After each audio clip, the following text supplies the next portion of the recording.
Yo, yan guys, meron tayong Jelly Ray na rescue guys. Ito ay sa Marbil. Ayan o. Kita namin yun guys, malayo. So, pa-rescue ito kasi dinaanan ko na lang ito guys. Para maka-andar din kasi meron naman yung itong unit nila. Hindi nila alam. Ayan guys o. May talaga andar. At anong gawin ko yan guys o. So, check. Yun lang yan guys. So, tignan natin. Lagay nito lang andar. So may problema ito yung sa kanya guys, battery. So check natin guys kung ilan yung voltahe niya. Bakit ayaw yung mandar.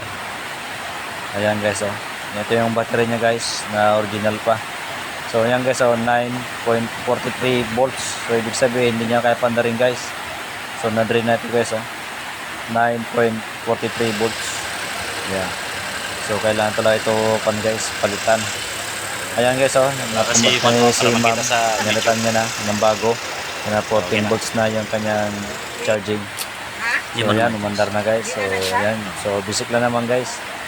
At meron naman ito natulungan guys, ating rescue na unit na Jelly Ray.